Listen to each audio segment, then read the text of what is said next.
I'm Molly, and today I thought we'd try out some vintage recipes. Specifically, I thought we'd try a pineapple meringue pie. I've never heard of pineapple meringue pie, and it sounds pretty intriguing. This recipe is located in this book I picked up at an antique store. It's called the Women's Home Companion Cookbook. And I think it was published around 1944. Or I think it says copyright around 1944. I thought that was pretty cool. I've never, specifically made a recipe from a World War II era cookbook. So I'm curious to see how this will turn out. So basically what we need for this is a baked 9-inch pastry shell. And it references earlier in the book where the pie crust recipes are located. And I see that the previous owner of this book put an X down here at the new method pastry. And so I thought, well, maybe they liked it. Maybe they knew that was a good method. And it's a method I've never personally have seen a pie crust made this way. And just so you guys know, I will put all the recipes and the methods that I use in the description box. So that'll be available for you. But the new method pastry basically has what you do is you sift together flour and salt, and then you take some of that out into a separate bowl and mix it with cold water to make a paste. And then with the remaining flour, you blend in your shortening, and then you mix it with the paste. And I'm thinking, I've never heard of a pie crust recipe that has you make a paste. So if you guys have heard of a pie crust recipe like that, please let me know, because that's new to me, and maybe that's just because I'm not looking at a ton of pie crust recipes. This recipe makes, I believe it makes enough pastry for two 9-inch pastry shells. Basically, what you need is 2 cups of flour and a teaspoon of salt sifted together, and that's what I have here. So for the new method pastry, it says basically sift them together. You're going to remove a 1/3 cup of the flour salt mixture to another bowl. So let's do that. So 1/3 cup. And then you're going to blend that with a 1/4 cup of water. And so I have some ice water here because I figured probably should be ice water we're using. This feels really strange. I'm curious if anybody else has ever heard of a pie crust recipe being made with with a portion of the ingredients being turned into a paste. We'll see how it goes. Typically, I make pie crust in a food processor, and because it's quick and I'm a bit lazy. But I'm not doing that this time. I'm doing it by hand. So there's our paste. It says, to remaining flour salt mixture, add shortening as directed. So you want 2/3 cup of shortening chilled. And that's what I have here. It doesn't say to put it in chunks or anything, but I'm assuming that'd probably be a good idea. And I'm just going to use a pastry cutter to blend these. Here's that up.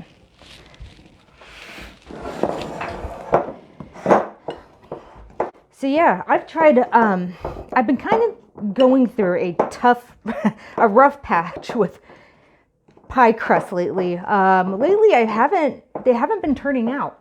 They come out flaky, but the crimping at the top's been, I'm not sure how to describe it, doesn't hold its shape in the oven. And I've been looking this up online to see what could the problem be. And the suggestions on how to fix that range from put the pie crust in the refrigerator or freezer for several minutes before you bake it, so that way it's nice and cold when it goes into the oven. Or they say you're over processing the dough, stop over processing, or you're not processing enough, you quit it. And so who knows? So I've been trying a bunch of different ways, and I don't know. If any of you have any ideas as to what my issue might be, and hopefully it doesn't happen with this pie crust, but I'm gonna hold my breath. I would like to, I'm open to suggestions because I'm kind of pulling my hair out here. And as you can see, I've got a lot of hair, so we got a ways to go. So anyways, but this doesn't specify, it just says, you know, add shortening as directed. Stir the flour paste into the flour fat mixture to form a dough. Okay, I'm gonna do this a little bit more. I typically go for pie crusts that have butter and shortening in them. I don't know if I've ever made an all shortening crust.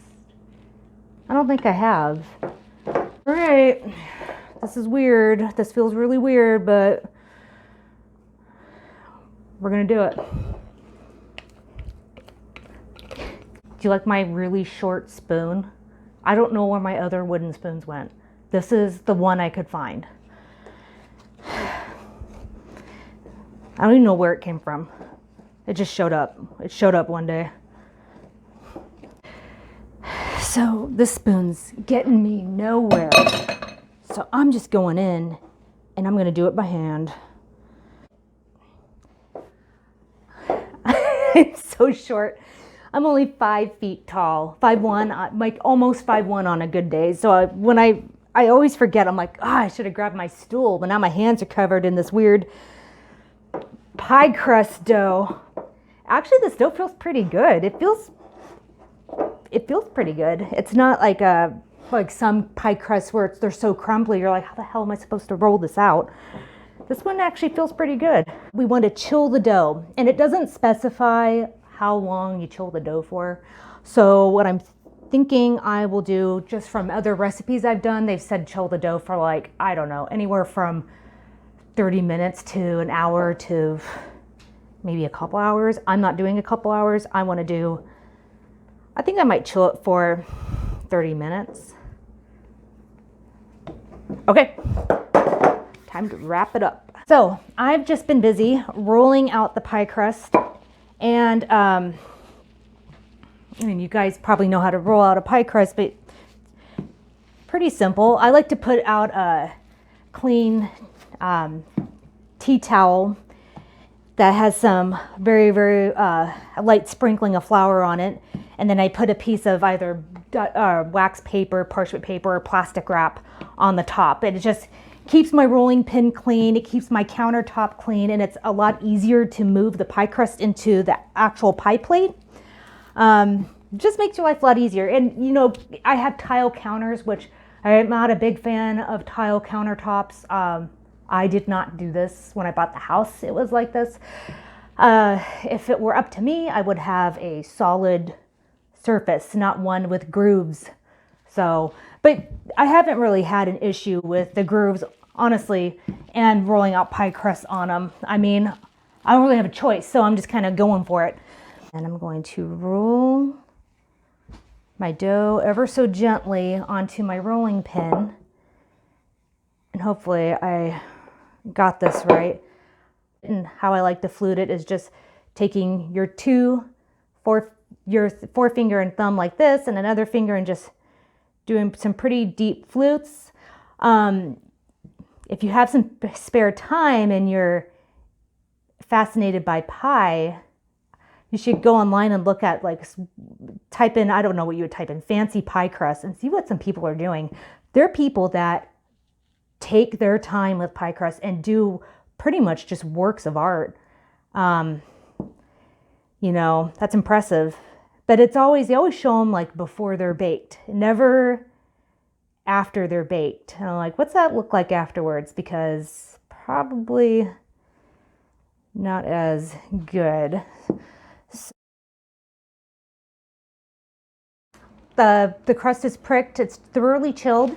It said you can add a double layer of beans to this to help keep it flat. So that's what I've got here. I just have a piece of parchment paper, and I'm going to add some dried beans. I have pie weights. I just never use them. I don't know why. I always use beans. And And you want to make sure your oven is preheated to 450 degrees. It says to bake for about 15 minutes or until lightly browned. Okay. So transfer to a lower shelf after the crust is set if the edges are browning too fast. You're going to cool the pie shell thoroughly before adding filling. All right, so here we go. Okay, so we're going to get started on the pineapple filling. We're going to mix a 1/4 cup of sugar and 1 tablespoon of cornstarch in the top of a double boiler. And then we're going to add, you can add either crushed pineapple or pineapple tidbits to that. It says you need 2.5 cups of either crushed pineapple or pineapple tidbits. It says number 2 can. I don't know what number 2 can was. So I don't know what that really was. I mean, it's nice enough to say 2.5 cups. I noticed that when I'm using crushed pineapple, and when I went to the store, I really only saw 20-ounce cans of crushed pineapple. So to get 2.5 cups, I used 1 1/4 20-ounce cans of crushed pineapple. So there you go. You're also going to need 4 eggs, and what you'll do is you're going to take 3 of those eggs, separate the yolks and the whites. The whites will go on to make meringue. You're going to add the whole egg, the remaining whole egg, to the egg yolks, and then that gets added to the pineapple mixture. You're going to need about a 1/2 teaspoon of grated lemon rind and about a tablespoon of lemon juice. So I found that was about, to get a 1/2 teaspoon of lemon rind and then a tablespoon of juice, it was about 1/2 of a large lemon that I used for that. So let's get on to the double boiler. Okay, so in goes the 1/4 cup of sugar and tablespoon of cornstarch. Just want to combine that real quick. And it said to do this over boiling water. So, and then you add your pineapple and the juice. So don't drain your pineapple. You want all that juice. And then you just mix this up.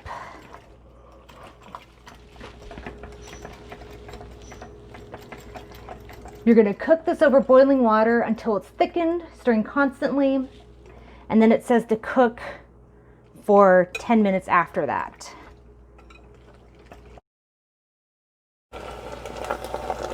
Okay, it's pretty loud.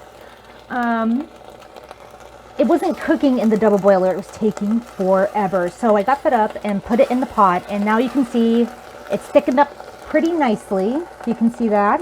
So I'm going to take it off the heat. All right, so our pineapple filling finally cooked. It was taking so long in the double boiler that I just put it in the pot. It instantly started thickening because the pot's super hot. And I probably cooked it in the pot for maybe 5-6 minutes, stirring it constantly, and it finally thickened up. It was taking probably about 15 minutes, 20 minutes in the double boiler. So I think you could do it in a pot if you don't put it over such high heat, and if you keep a constant eye on it and stirring it constantly, then I think it'd be a bit faster and it should be fine. So I'm going to move this to the side. We're going to get started on the rest of the filling. So you need to separate 3 eggs, and the whites of those eggs are going to go into whatever bowl you're going to mix your meringue in. So I'm just going to do that here. And I usually have, like a bowl for whites, a bowl for yolks. And then I usually keep a separate bowl for the eggshells. I keep eggshells and I put them in a bucket. And when I get a decent amount, I crunch them up and put them in my garden because I heard that it was supposed to be good for gardens. So, for what it's worth, that's what I do. But, and I have, you might notice that like my eggs are all sort of different colors. I have chickens and they lay all different colors of eggs, so which is fun. And they lay different sizes of eggs, so our egg whites are in here, so I'm going to set them over there. And it says, combine remaining whole egg with the egg yolks. Can do. That was easy. And beat together slightly. Okay. Stir in a little of the hot pineapple mixture.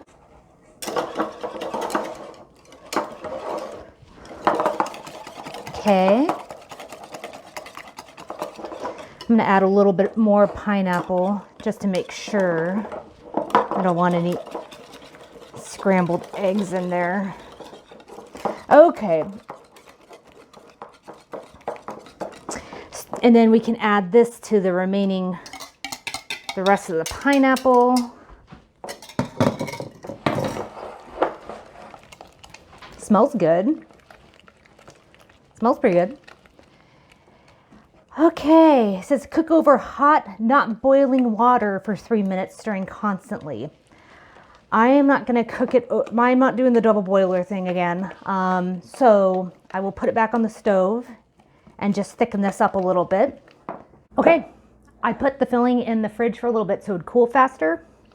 And I'm adding the lemon juice and lemon zest to it. So we mix that up. And that's all that goes into the filling. After this, we put it into our cooled pie shell. And this held its shape, the fluting, a lot better than it typically does. So we'll see how flaky it is. It'll be interesting to see. So the next thing we want to do is make a meringue. So we're going to top this with a meringue and then bake it at 325. Okay, so I have the 3 egg whites in the mixing bowl along with a little bit of salt. And I'm going to start beating that. I'm going to gradually add 6 tablespoons of sugar until we get smooth glossy peaks. So after you beat your egg whites, you want to spread them on top of your pie. You want to make sure your pie should be cool, thoroughly cooled. And it's kind of hard to get this out. Anyways, most important thing is to make sure you get your meringue like sealed to your crust. If you don't, you can get gaps when it bakes or it could shrink. So just make sure you press it onto your crust all the way around. Okay, says bake in a moderate oven, which they suggest is 325 degrees Fahrenheit for 15 to 20 minutes or until lightly browned. And so our oven's at 325, let's go. I'm setting the timer for 15 minutes and we'll check it then. If it needs more time, then we'll set it for additional time. All right, I'm here with my fiance Daniel, and we've got the finished pie. We'll give you guys a look-see. My meringue cracked it just a bit on the top, but other than that, it looks pretty good. Let's see how it tastes. Hopefully it's had enough time to set up. I'm not sure what to expect. You excited about this, Dan? Yeah, I love lemon meringue pie, so this should be a nice treat. Oh, and the filling set up pretty well. That's exciting. Let's take a close-up of this. Look at this pie. All right, pineapple meringue pie. That meringue looks pretty decent. The crust looks flaky, so this is pretty promising. Let's take a look. Let's taste it. By all means.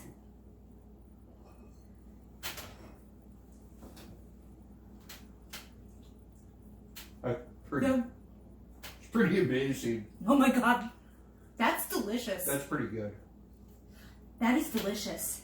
And this was the recipe from 1930? No, this is from the woman's, right here, let me pull it up. It's from the Woman's Home Companion Cookbook. 1944, I think, is when it was republished or copyrighted. It's crazy how much it tastes like lemon meringue pie. Yeah, but it's got pineapple. But it's like pineapple. It's not as strong of a pineapple flavor as what I was expecting. Honestly, I was expecting it to be like strong pineapple flavor, and it's not. It's very, very similar to a lemon meringue pie, except it's not a smooth curd custard, and if the filling is not like that. I mean, it's obviously got the crushed pineapple in it, but that lemon flavor really pulls through and it ties in nicely with the pineapple. I think this is a delicious pie. And the crust, you get a big piece of crust here.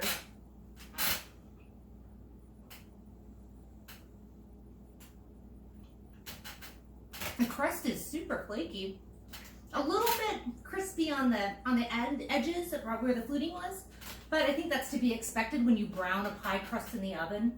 The edges always kind of get a little bit crispy. But other than that, it's cooked on the bottom and it's very thin, very flaky. That meringue, delicious. This is a delicious pie. Yeah, it's really good. I didn't know what to expect. But I think this, I will be making this again. Perfect for summer.